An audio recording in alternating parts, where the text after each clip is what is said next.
तो 10वीं कक्षा के सभी धुरंधरों, उम्मीद है कि पढ़ाई वढ़ाई कर रहे होगे आप। तो इसके पहले आपको पता है कि हिंदी का जो दूसरा वीडियो था वो दीपक भैया ने लिया है और उस पर कुछ मोस्ट इंपॉर्टेंट क्वेश्चन एमसीक्यू के बताया उन्होंने।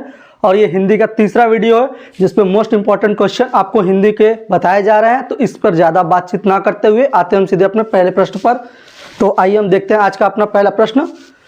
क्या भूलूं क्या याद करूं, कौन सी विधा है? तो आपको जान लेना है कि ये क्या भूलूं क्या याद करूं कौन सी विधा है। तो सबसे पहले आपको हम बता दे रहे हैं कि क्या भूलूं क्या याद करूं कौन सी विधा है। तो पहला ऑप्शन कहानी, दूसरा उपन्यास, तीसरा आत्मकथा और चौथा नाटक। तो इसमें बच्चे बहुत सारे कंफ्यूज हो जाते हैं कि क्या भूलूं क्या याद करूं कौन सी विधा है। अधिकतर बच्चे देखते हैं उपन्यास मार देते हैं, लेकिन ऐसा नहीं है। क्या भूलूं क्या याद करूं ये हरिवंश राय बच्चन की लिखी हुई आत्मकथा है। तो इसका तीसरा ऑप्शन जो है ये सही है। अब दूसरे क्वेश्चन पर आते हैं। ये भी कई बार पेपर में पूछा गया क्वेश्चन है। मैला आंचल के रचनाकार है फणीश्वर नाथ रेणु, जयशंकर प्रसाद, महादेवी वर्मा और प्रेमचंद्र। बच्चों को कई क्वेश्चन में ये भी बहुत ज़्यादा डाउट होता है कि इसके रचनाकार कौन है, और इसके साथ ही ये 4 ऑप्शन दिए जाते हैं। तो आपको ज़्यादा घबराना नहीं है। इस क्वेश्चन का जो आंसर है वो फणीश्वर नाथ रेणु। तो अब आते हैं तीसरे क्वेश्चन की ओर। धर्मवीर भारती का उपन्यास है, याद रखिएगा, याद रखिए क्वेश्चन क्या पूछा है, धर्मवीर भारती का उपन्यास। तो उपन्यास पूछा है, उपन्यास। तो यहाँ पर देखिए पहला क्वेश्चन है ठेले पर हिमालय, जो धर्मवीर भारती का ही लिखा गया है। और सूरज का 7वां घोड़ा ये भी धर्मवीर भारती द्वारा लिखा गया है। त्यागपत्र और कर्मभूमि, तो आपको ज़्यादा कंफ्यूजन ना हो इस क्वेश्चन में, इसलिए ठेले पर जो हिमालय है वो धर्मवीर भारती का निबंध है, और जो सूरज का 7वां घोड़ा है यह धर्मवीर भारती का उपन्यास है। तो आपको क्वेश्चन में ज़्यादा डाउट ना होते हुए, बहुत से बच्चे ठेले पर हिमालय मार देते हैं, इसलिए उस क्वेश्चन को भी हम लिख दिए। तो याद रखिएगा ठेले पर हिमालय जो है वो धर्मवीर भारती का क्या है, निबंध है। और ये सूरज का 7वां घोड़ा ये जो है ये इसका आंसर ये है, उपन्यास धर्मवीर भारती का। तो अब आते हैं अपने चौथे क्वेश्चन की तरफ। आवारा मसीहा के लेखक हैं। तो जैसा कि आप देख रहे हैं इस क्वेश्चन को, ये भी बहुत बार पूछा गया क्वेश्चन है।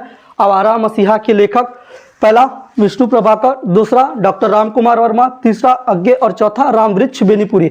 इस क्वेश्चन के साथ इन दोनों नाम को इसलिए दिया जाता है क्योंकि बच्चे कंफ्यूज हो कि क्वेश्चन में सही आंसर क्या है। जैसे विष्णु प्रभाकर, राम कुमार डॉक्टर राम कुमार और अज्ञे और रामवृक्ष बेनीपुरी। तो बच्चे इस शब्द को देख के ज़्यादा कंफ्यूज होते हैं। तो ज़्यादा आपको दिक्कत ना आए इस क्वेश्चन में।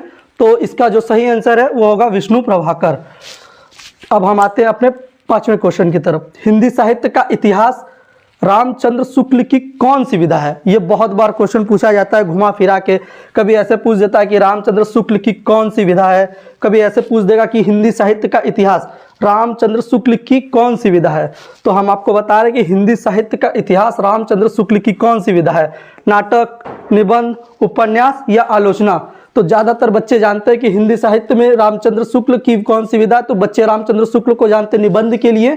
तो इसलिए यह गलती ना करते हुए आप क्वेश्चन को एक बार फिर से पढ़िए कि हिंदी साहित्य का इतिहास पूछा है और रामचंद्र शुक्ल की कौन सी विधा है, तो ये आलोचना होगा। बच्चे रामचंद्र शुक्ल का नाम सुनते ही निबंध मार के चले जाते, तो ऐसी गलती ना करें अब पेपर में। अब 6वां क्वेश्चन की ओर आते हैं हम। हिंदी का प्रथम नाटक पूछा है, याद रखिए नाटक। बच्चे जो होते हैं कि परीक्षा गुरु, इंदुमती, तीसरा है संग्राम और चौथा है नहुस।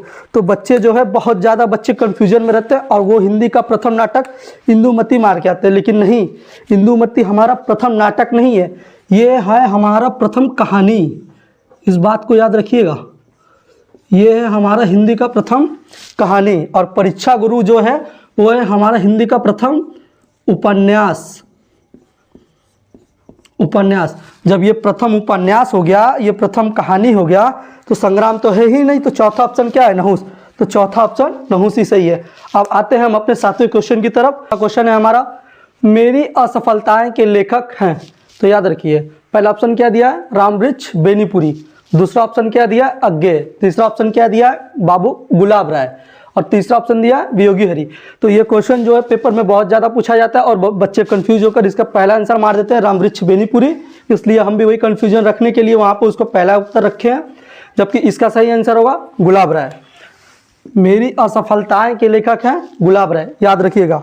और आते हैं अपने 8वें प्रश्न की तरफ। हिमालय की पुकार के रचनाकार हैं। तो पहला है जयप्रकाश भारती, दूसरा है धर्मवीर भारती, तीसरा है प्रभाकर और चौथा है रामचंद्र शुक्ल। तो याद रखिए, आपको क्वेश्चन में घुमाने के लिए यहाँ पर जयप्रकाश भारती और धर्मवीर भारती दोनों का नाम दिया जाएगा, ताकि बच्चे कंफ्यूज हो कि कौन सा उत्तर सही होगा। तो याद रखिए, हिमालय की पुकार के रचनाकार पूछे हैं, तो हिमालय की पुकार जो है वह है जयप्रकाश भारती। अब बढ़ते हैं अपने 9वें प्रश्न की तरफ। खून के छींटे के रचनाकार है। तो खून के छींटे जो कई बार क्वेश्चन पेपर में पूछे गए हैं, हर साल पूछे जाते हैं लगभग। तो इसका पहला उत्तर है भगवत सरल उपाध्याय, दूसरा जैनेन्द्र कुमार, तीसरा विनोबा भावे और चौथा गुलाब राय। तो खून के छींटे के जो रचनाकार है वो है भगवत सरल उपाध्याय।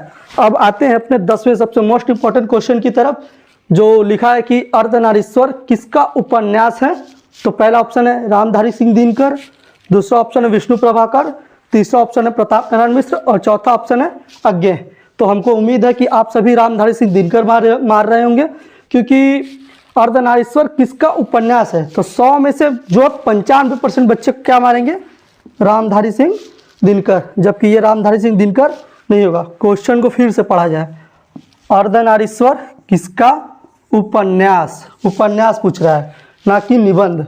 तो क्वेश्चन को फिर से पढ़िए, अर्धनारीश्वर किसका उपन्यास है। तो अर्धनारीश्वर विष्णु प्रभाकर का उपन्यास है। रामधारी सिंह दिनकर जी का भी है, लेकिन वो क्या है, वो निबंध है। वो कौन सी विधा है, वो निबंध है। इस बात को याद रखिएगा, विधा को देखते हुए ही आप आंसर लगाएंगे। पूछ क्या रहा है, अर्धनारीश्वर किसका उपन्यास है। तो अर्धनारीश्वर विष्णु प्रभाकर का उपन्यास है। अगर यदि क्वेश्चन में ऐसा पूछता है कि अर्धनारीश्वर किसका निबंध है, तब आप मारते रामधारी सिंह दिनकर। या केवल ऐसा पूछ देता कि अर्धनारीश्वर के लेखक या रचनाकार कौन है, और इन दोनों में से कोई एक ऑप्शन होता तो कोई भी मार देते, उसका उत्तर सही होता, एकदम गलत नहीं होता। तो आज का हम अपना वीडियो इसी पर रोकते हैं, और आगे आपको नई जानकारी के लिए हम अपडेट करते रहेंगे, और उम्मीद करते हैं कि इससे भी बेटर आपके लिए सिलेबस हिंदी का और भी मोस्ट इंपॉर्टेंट क्वेश्चन लाया जाए। और अपना बात को हम यहीं पे समाप्ति देते हैं।